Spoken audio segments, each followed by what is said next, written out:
This episode is brought to you by the world's first reposado from Tequila Herradura. Made with slow-cooked, hand-harvested agave sealed into oak barrels and aged 11 months.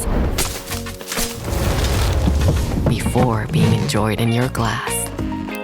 Experience the world's first reposado, Tequila Herradura. Please drink responsibly. Responsibility.org. Tequila Herradura. 40% alcohol by volume. Imported by Brown-Forman, Louisville, Kentucky. Herradura is a registered trademark. Copyright 2025 Brown-Forman Corporation. Hey, it's Sydney Sweeney. I'm not here to tell you to buy American Eagle jeans.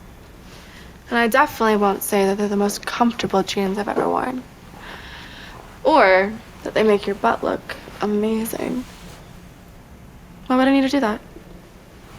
But if you said that you want to buy the jeans, I'm not going to stop you. But just so we're clear, this is not me telling you to buy American Eagle jeans. Sydney Sweeney, Hasbro jeans. You see what I did there, right?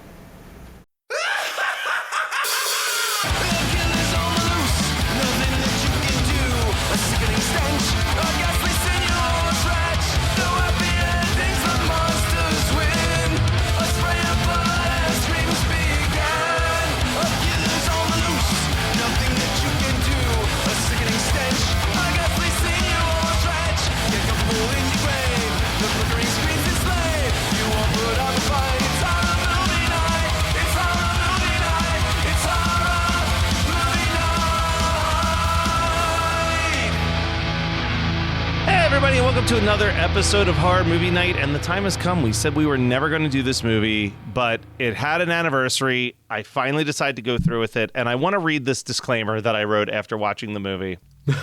I just want to get this out of the way. And the disclaimer that I wrote is that this is arguably the best movie that features regularly occurring sexual assault and a violent dog death. Both of those things in most cases would be a giant nope, no thank you, I'm not going to keep watching it. But for reasons that I think we're going to explore today, for some reason this dumb movie doesn't bother me in that field. And I think part of it is because it's so fucking ridiculous that it's rubber fish monsters doing everything that I almost like block out how truly horrific and awful what's actually happening in half this movie is if you think about it for more than 5 seconds. So what I'm saying is we're addressing it up front. There's some fucked up shit that happens in this movie. This is us addressing it. Let's talk about this killer fish movie for a little bit. Well, I heard Scott was ready at the jump. I was ready to sip on something. God. To get through this. And I as am I. So what do you got? Rainbows and smiles from Flying Monkey for us to discuss this because, dear God, I am so worried about what could happen with us. That's a cute can. Well, that's what I said about Kyle's butt on Instagram. You stop it. I went with Kent Falls also. Awkward hug. Another fun can. Yeah. And I think that we could just, if we don't want to, I'm glad you addressed it, Matt, but if we didn't want to address maybe the details, we could just call it an awkward hug. Yeah. There's a lot of awkward hugging in this movie. I think I did a good job of writing a plot description that avoids all of it, but this is just, we're not dumb. We know what's happening. This is as far as we're going to address it. I mean, if you listen to the show enough, we've talked about the movie. This is probably the movie I feel like we've talked about most that has not been covered, and I've only been on this show part-time. Well, because I don't know about your experiences with this movie, Kyle. This was when I first even started dipping my toes into horror, for some reason, this was one that my dad showed me. And my dad didn't like horror movies, but this is like a fucked up movie to watch as a kid, honestly, in many respects. But this is one of those movies that I think I watched it you know what? Here's my comparison. It is similar to a lot of the other movies that my dad showed me as a kid, which were like Porky's, Caddyshack, Revenge of the Nerds. It's of that time period where I watched it so much before I really thought about how horrific the implications of those movies are that I can acknowledge and to steal a quote from Camp Nightmare, this is an explanation, not an exception type situation. Mm-hmm. I'm not saying that it's okay that this is the case. I'm just explaining this. I think it's just I'm I'm so already tied to this source material that it's hard for me to objectively look at it and be like, this is horrific. I just know that it's horrific, but it's already been taken over by 20-something years of nostalgia too strongly to like bother me the way that watching something for the first time now where any of these things would happen, it would affect me so much deeper, I think. I don't think you're the only one who feels that type of way about Humanoids from the Deep specifically. Yeah. You know, like I see when I went on and I checked Letterboxd after I watched it, I was just and checked some of the reviews of my friends. I was like, oh yeah, everybody sort of feels the sleaze uncomfortableness of it without and also the undeniability that this is a great creature feature like flick. I was gonna say, if the gore was shittier and the costumes weren't as intriguing to look at as they were, this would be such an easy like throw it on the pile and never think about it again type movie. Yeah. Easy. But the kills are fucking brutal. Like it's gnarly. Like it is the gore, gnarly you're how right, Matt. fucked The up gore these bodies is like I mean and the humanoids have like 3-inch claws and they use them. Yeah. And I think that's I mean, dudes get like their backs ripped open a bunch of times, and it's really good. Yeah. I mean, behind Kyle is probably the most gnarly of all of them, where the dude gets half of his face just ripped off. Fuck off. Like, it is. What did you say about the summer, Matt? Was there something that we should or shouldn't do during the summertime? Oh, you gotta stay the fuck out of the water. Okay. That's what it was. I don't know what anybody's thinking they're doing. Anyway, all right. Let's dive into the plot description. I may have written a few little pieces of commentary along the way, but I tried to stick to the basics here. The film takes place. Right. That's your job. That's your task when you pick a movie. You got to have a little something. The film takes place on a fishing village in California. A group of fishermen catch some type of monster, but before they can bring it onto the boat, one of them falls in and is killed. As another prepares to shoot a flare gun at the creature, he accidentally blows up the boat, killing them all. We are introduced to our main character, Jim Hill, and his wife, Carol, as they witness the explosion. Later, one of their dogs goes missing, and they find its mutilated corpse on the beach. The next night, a teen is murdered underwater while a horrible creature rises from the ocean and drags the teenage Peggy Larson away. Meanwhile, somehow a ventriloquist is able to seduce his hot girlfriend, which is insane to me. But the creatures attack and kill him and his girlfriend as well. We need to pause there just for a second, Matt, because that scene is unreal. And on an episode of Phantom of the Podpra, Evan and I joked if ventriloquism would be a kink for anybody, and not just like not the dummy specifically, but the art of throwing your voice like around a room. But then to see this ventriloquist dummy and actively and successfully seduce a woman with a very casually too. Like it wasn't like hot. It wasn't steamy. the first time either. Definitely wasn't the first time. It seemed like they've done this before, and it's a fun bit of business. It's a fun, like, cute foreplay thing that happens here. Well, it is crazy. Here's a very quick thing for you. The actor who played this character, Billy, is David Stressman, an American ventriloquist and stand-up comedian and voice artist. This is he was good at it. My God. Yeah, this is his only acting role. He is best known for his ventriloquism act featuring Chuck Wood and Ted E. Bear. He did kind of suggestive innuendo-heavy comedy and performed across New York's comedy clubs and performed at multiple improv performances. And it was during this that he was asked to appear in Roger Corman's movie Humanoids from the Deep. So this role was written specifically with him in mind to do a little bit of his like adults only ventriloquism puns. That's like going on to Carson and doing your ventriloquist, but then not doing anything else ever again. You know what I mean? Yeah. Like there's he got big enough that Corman was like, I'm gonna put you in the movie, kid. And what did he do after this? Anything? Was that it? Nope, that's the only thing so far. Dude, he peaked. Incredible. The dude peaked. What else are you gonna do? Yeah. What else are you gonna do? You got So- to see full frontal, brother, and then that's you pack got up paid the Chuck Wood to see full and frontal. yeah, Yeah. that's true. Well, I don't know. It's Corman. He might not have gotten paid. Yeah, well, we'll dive into that. But Barbara later Peters is the woman who directed this movie, which I am very. It's very interesting because if you read up on her at all, she kind of got started in X-rated movies, like adult films in the 70s, and then she was kind of like a PA for TV shows. And she was one of only 2 women working at New World in the late 70s, and they offered this to Joe Dante. And he said, no, thanks. And she had been sick and she needed money. And so she just took the job. Now, I think that also makes this movie more watchable because... Well, I might taint that for a second, but continue. I was going to say, I think that makes it a little bit more watchable because there is a woman at least partially behind the camera. I know that there was another director that is uncredited, but I think that especially when... Peggy, is she the one who she's the one that they find her later. Live? Yeah. That scene is arguably I don't know, actually maybe the girl with the ventriloquist boyfriend is the more aggressive essay scene because there is a little bit of like a humping movement. I was gonna say the Peggy one I actually think is done.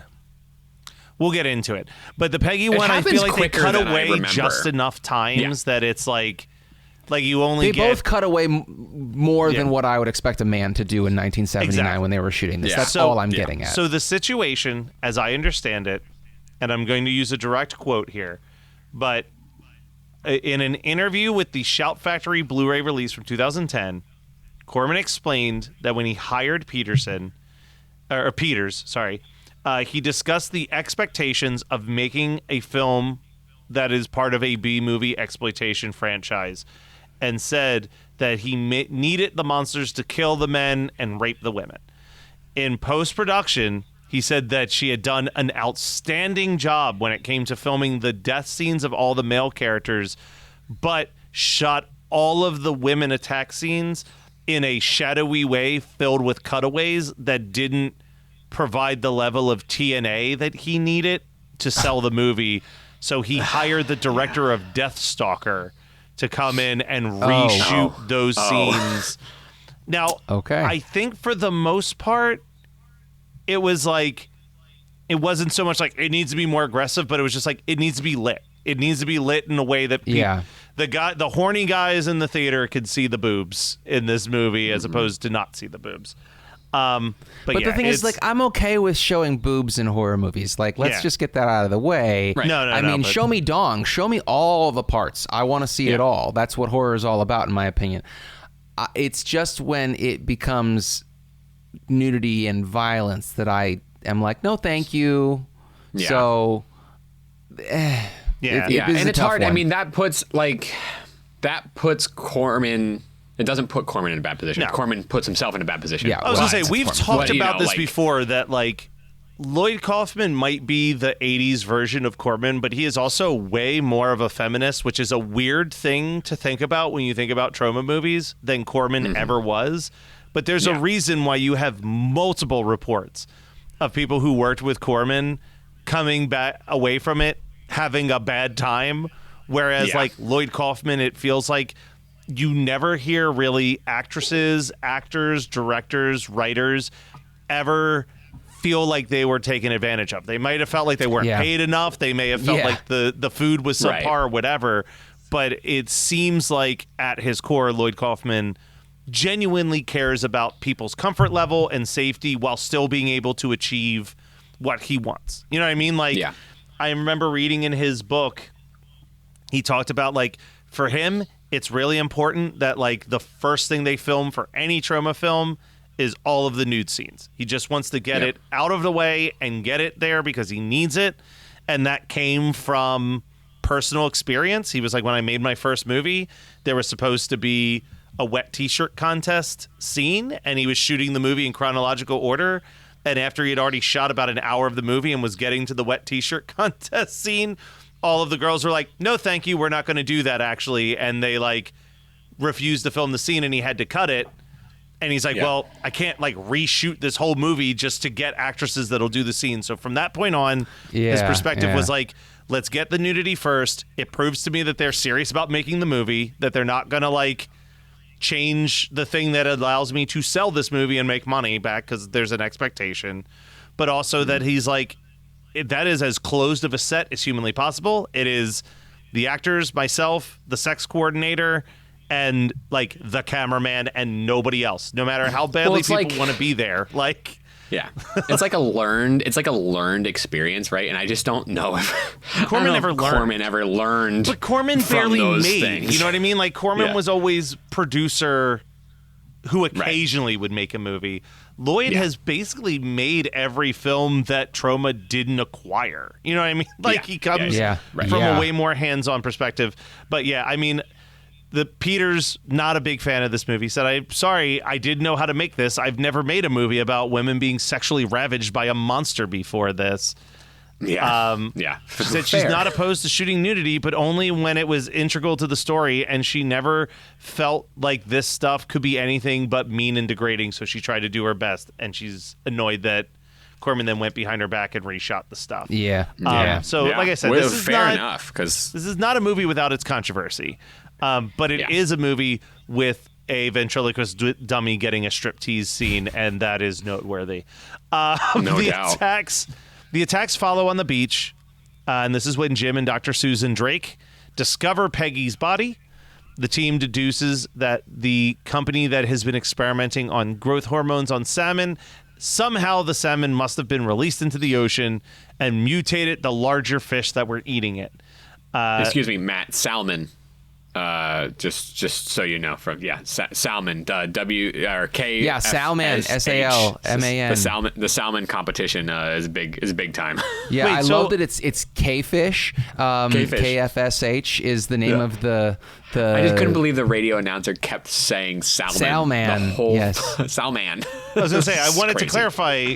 Is it a Delco thing to say salmon with the silent L, or is that normal. how it's supposed to be Salmon pronounced? Fun of, yeah, salmon is correct. The whole movie is wrong. It's hilarious. I wanted to make sure I wasn't crazy. I do love your trauma response of being from Delco to make sure that that you're saying the thing correctly. I mean, have you heard him say demon over the last decade? Yeah, demon. Well, anytime we talk about werewolves, I just can't get over it. All right. Anyway, getting off of my accent. Here's me giving my own personal opinion in the middle of my little summary. But the humanoids attack the village's annual festival, and then I wrote, this attack scene is genuinely among my favorite moments in any horror movie. It checks so many boxes for me. We'll dive into this a little bit deeper in a second. I will sum up at the end.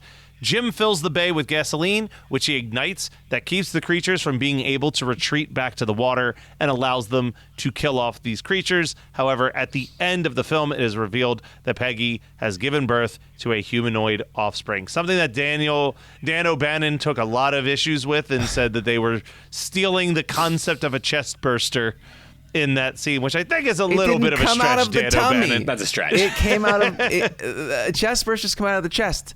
Yep. The humanoid from the deep came out of the tummy. Also, like, no offense, Dan O'Bannon, you didn't invent the concept of a baby ripping its way through a stomach. Like, that is kind of. Have you ever heard of a C-section? Yeah, that's just natural horror in general because childbirth is terrifying in so many ways.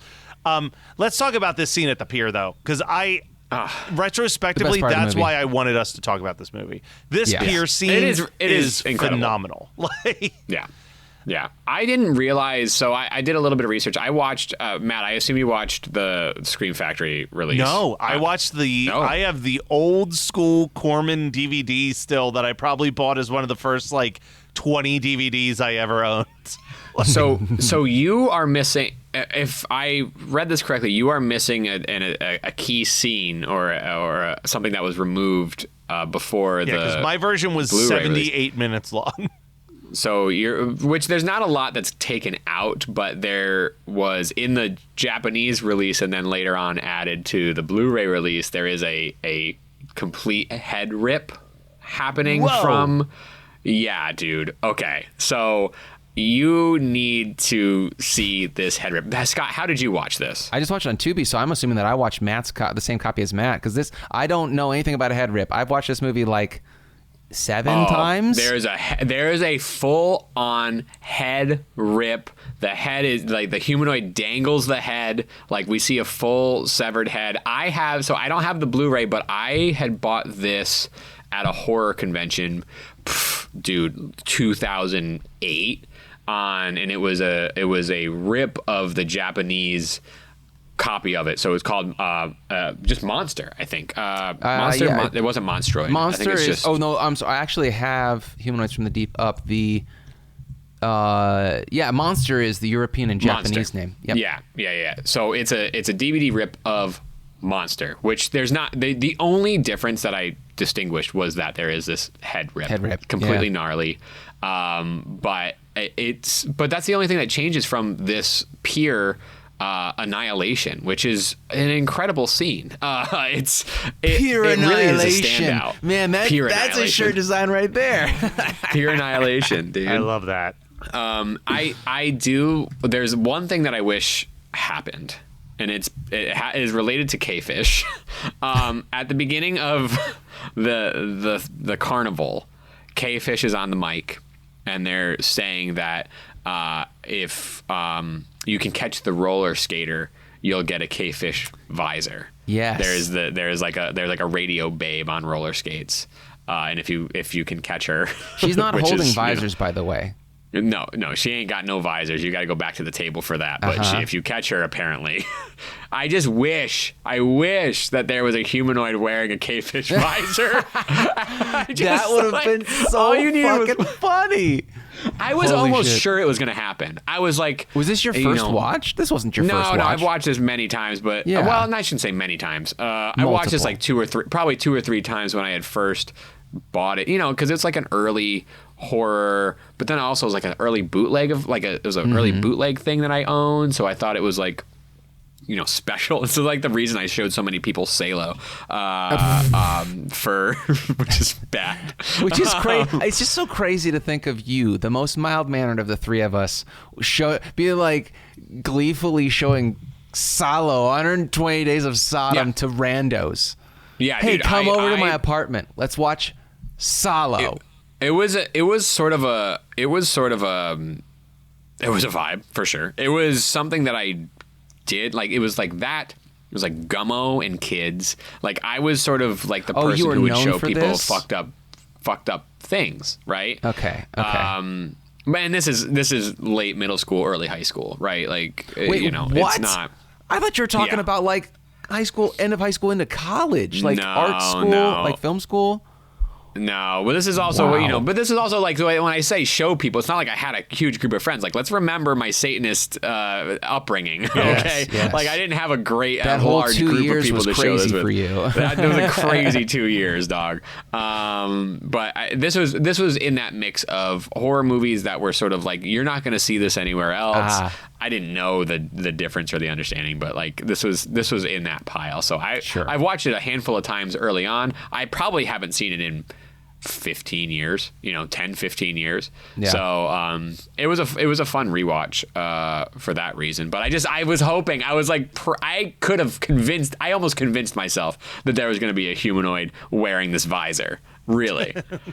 Well, because it wouldn't be any more ridiculous than like there are a great scene in this movie is during this pier attack scene where there's just a corpse that's still sitting in the merry-go-round that it just keeps cutting to over and over again. Yeah. Great. As he's like it's so good. The woman being attacked in her truck is like a beautifully shot scare scene. Like it's a good ass movie. Highly recommend it, man. Like it.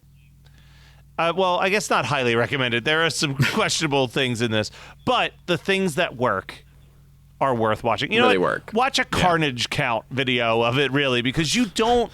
I do think that you want to see the violence and mayhem that is this movie. And look, all of the monsters in Roger Corman movies are kind of low budget schlock, but these things with their giant brains, they're like. The jaw, like these are some of the coolest looking monsters that have ever appeared. Did we in a rank Corman them? Movie. I don't remember when we did it. We did a Corman monster ranking for Patreon. I think don't this remember ranked where high. I feel like this was pretty that high. was when we did. I can't remember what movie It was the Corman Planet, right? alien movie, Forbidden Planet. Yeah. Forbidden Planet, which, yay, hit up our Patreon, patreon.com/HMM podcast, and you'll get to hear us do that ranking. It was a lot of fun. But yeah, I mean, that's Humanoids from the Deep. Happy 45 years. Looking for a new seasonal anime? Want to know what new anime music is out there? Looking to add a new waifu or husbando to the list? Or are you just looking for a modern or classic anime to add to your plan to watch list? My name is Nick and I run the Waifus and Weeaboos podcast, and you can check me out on geekscape.net. I got 2 double features, so I'll say one of them now, and then if neither of you take the second one, I'll just briefly give it a mention. But I'm going to go with Jaws 2, another movie that begins with someone firing a flare into a boat that's got gasoline in it and blowing themselves up. Yeah, that's Hell fair. yeah. That's yeah, fair. it feels very. Yeah. Kyle, what about you? I have a couple. My first thought, and it's not fun, and it's not great, and it's really icky. But Breeders is truly sort of like what you could match this with. Yeah. And if you could just deal with the subject matter of it all, Breeders is the one. And it's short. Breeders, it's like less than 80 minutes, so you can get through it pretty quick. But it does match this quite well. Yeah. How about you, Scott? Now, I was going to make the Shape of Water joke, but I have a better one for you. Okay. Because it's not a joke. It's bad. It's fucking terrible, but I watched it immediately following this. I had enough time to watch 1966's The Sting of Death.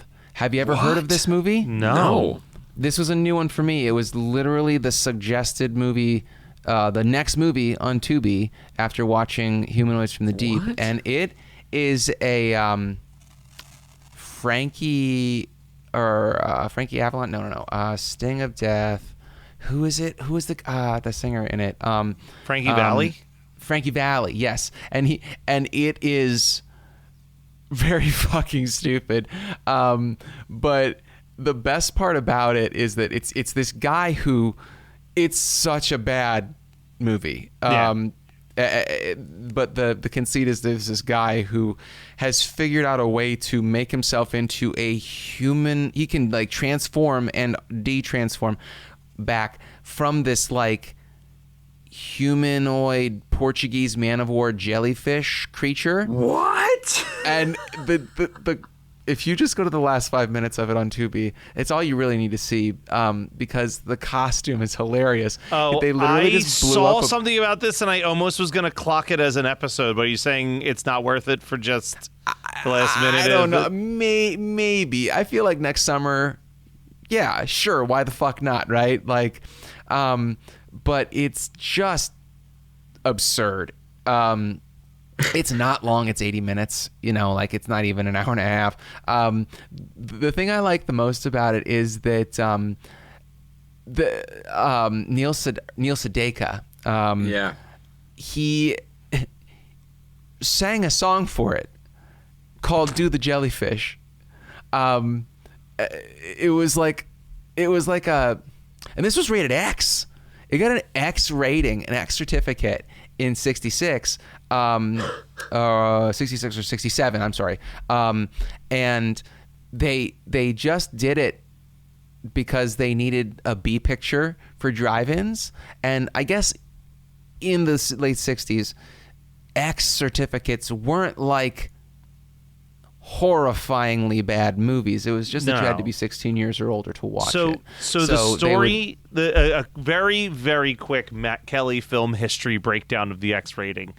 When they originally made the ratings board, it was G, PG, R, and X. Those were the types of ratings you could get. What basically happened was the MPAA, you have to pay to get your rating. Kyle, I'm pretty sure that's correct. You have to pay a copyright fee to the MPAA to display the rating on your movie, essentially. Right. It's like when you have to like be certified organic. Yeah. you have it doesn't really mean a whole lot. Well, expense. does that mean that if it's unrated, they just didn't pay? So here's the thing. The MPAA was so confident that no one would ever want to release an X-rated movie that they didn't bother to copyright that particular rating. They only copywrote the G, the PG, and the R. So what happened was the porn industry was like, we don't have to pay the MPAA for these ratings, so they just started slapping the X rating on and the everything, X and they basically then X became so synonymous with porn that they kind of stopped giving movies X ratings, because like Midnight Cowboy has an X rating. It's not like a particularly sexy movie by any stretch of the imagination, but because it was the 70s and it was about drugs and sex and all of that, they were like, oh, well, no children, not even a 17-year-old should be admitted to this. This is like a 21 and up type deal. No. X ratings weren't that way, and maybe in the 70s, but in the 60s, I was reading about Sting of Death, and it said that in the 60s, the X rating just meant that you had to be 16 years or up. Yeah, that makes sense. That's what I find so crazy. And also, Sting of Death is very fucking tame. Like, most of the non-porn X-rated movies from the brief time that existed are more tame than most what you've come to expect. But that's my very quick Sting of Death history Sting of the MPAA. The other double feature I had written down was Alligator 2, The Mutation, because that also ends with a giant pier attack during a fair. Yeah, and there's a mutation. Honestly, I probably should have went with that over Charles too. Well, we all make mistakes, but you know what's a real big mistake? Not supporting your boys by going to patreon.com/HMN podcast or visiting hmnpodcast.dashery.com or our website, hmnpodcast.com. Shoot us an email at hmnpodcast@gmail.com to let us know your thoughts on our show and to join our newsletter. And now the last part of our show where we talk about stuff that we've watched, read, etc., that we think you might like. It's going to be a Matt Kelly sad one here. I read a book, a very short book by Rex Ogle called Embuela, Don't Forget Me. This is a middle grade book, which I don't often read middle grade books, but Rex was on YAOK when we first launched it, and he just seemed like a really cool dude, and he's a pretty prolific middle grade writer, more than a young adult writer. This book is part of a trilogy of memoirs that he wrote about his life. The books were Free Lunch, Embuela, Don't Forget Me, and I forget what the third and final one is. But basically, a very quick story of Rex is that his father abandoned him. His mother was extremely abusive and constantly was dating other abusive men. And when he came out to his parents, they kicked him out of the house. That's like his beginning. That's his life story of high school. Embuela, Don't Forget Me is his love letter to his grandmother, who is the one place that provided him with safety and security. And the book was written after his grandmother was diagnosed with dementia as a, like, here are all of the stories of how great you were, Grandma. Please don't forget me. It's a heartbreakingly beautiful read. It's all poetry. Every chapter's maybe 2 pages long, and it's all poems that he wrote about it. It is probably, at the end of the year when I'm ranking my favorite books that I read this year, I don't see a world where this isn't in my top 3. This really affected me. It is a one, like, you can sit down and knock it out so quickly because it's like 170 pages, all short stanza poems.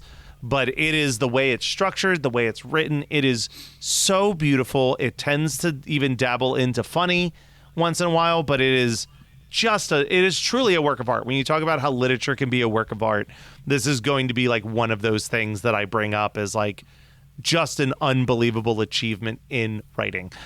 So if that sounds like something you would really like, give it a shot. Like I said, it's not a fun read sometimes, but it is a very well-crafted book that I highly recommend. What was it called again, Matt? Embuela, Don't Forget Me. How about one of you cheer us up after that sad pitch. Jesus It Christ. ain't gonna be me, Scott. What do you got? Oh my God. Well, how about you do it next, and then I'll go. Yeah, It's on a not that happy note. it's not Yeah. sad. It's just an oddity that I came across, and it's actually based in Corman. So this is a perfect. I've had some connective tissue on my what did I watch here? I watched a movie called Velocity. Now, if you look up Velocity from 1999, you will find that it is a flashback movie. Now, for the horror audience of flashback movies is Silent Night, Deadly Night 2. Where most of the movie is done showing the first movie. A flashback movie is not actually the right term. Anyway, it'll make sense to you because we are seeing most of the previous film in a new setting, in a new box, a shiny new box, right? So Silent Night, Deadly Night 2 only has so much new footage attached to the previous thing.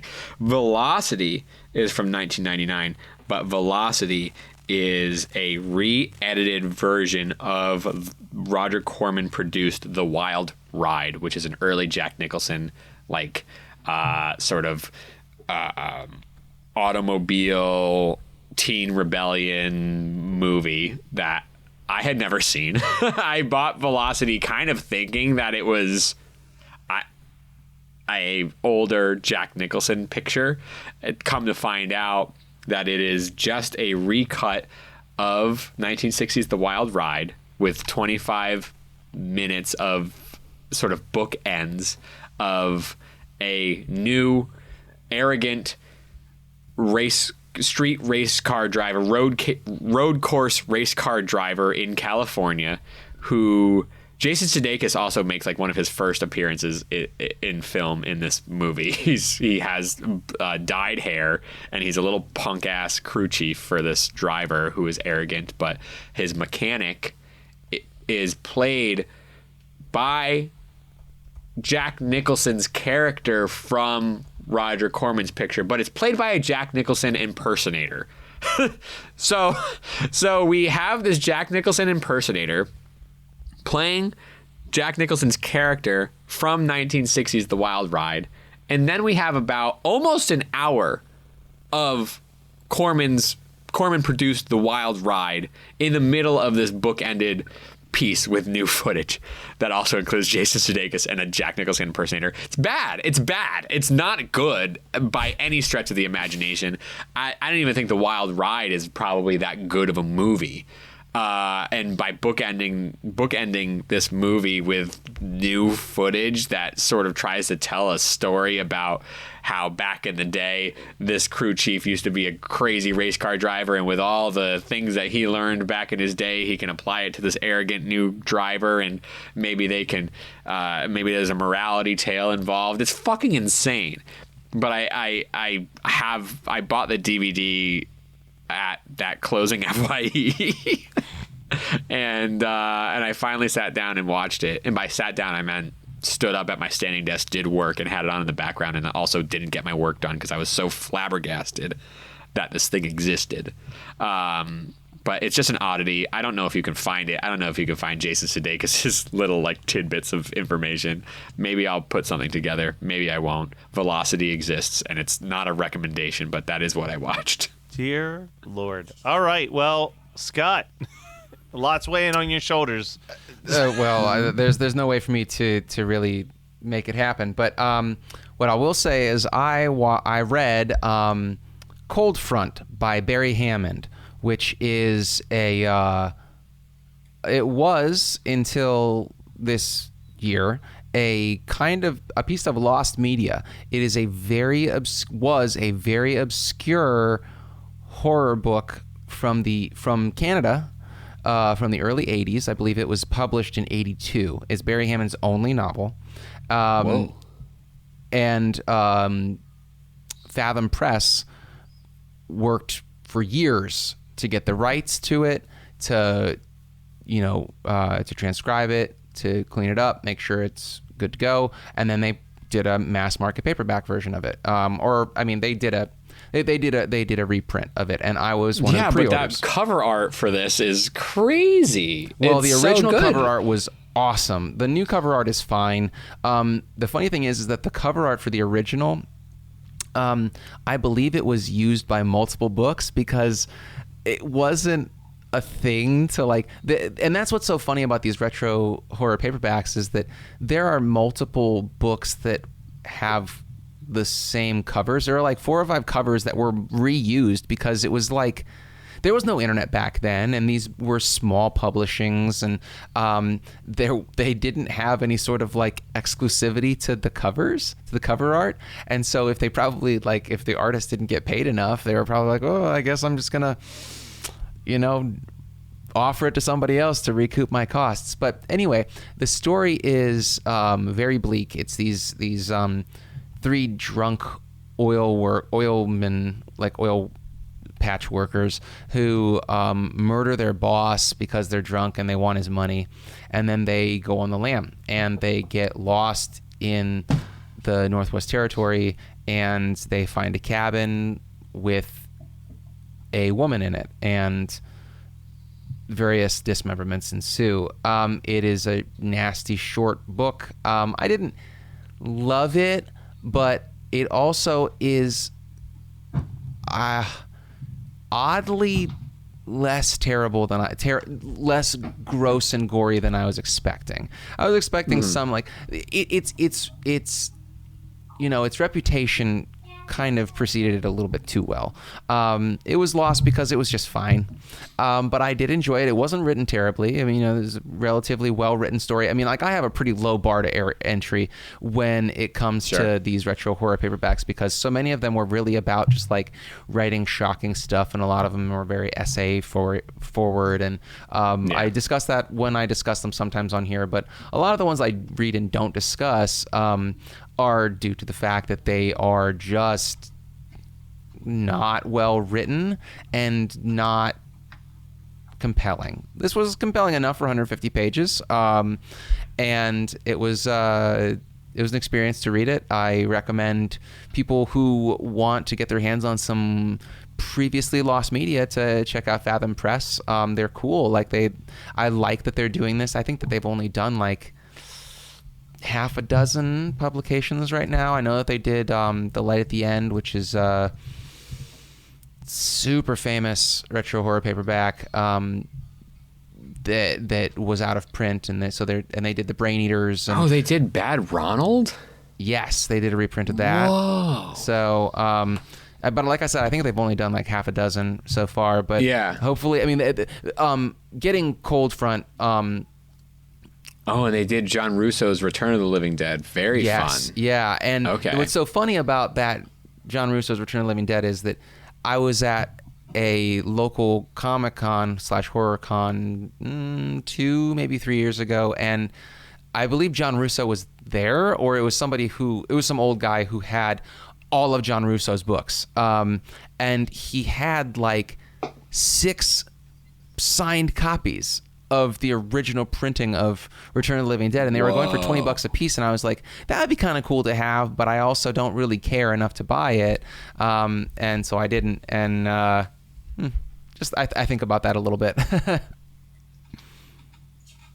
All right. Well, we will be back next week with even more Horror Movie Night. So stay tuned, subscribe, like, share, all of that good jazz, and we will bring you the ha-has every Thursday night here on the Horror Movie Night podcast. I don't believe you right now at all. This is my monitor. We are funny. We have a good time here. Please, this is your favorite podcast. Period. Please listen to us.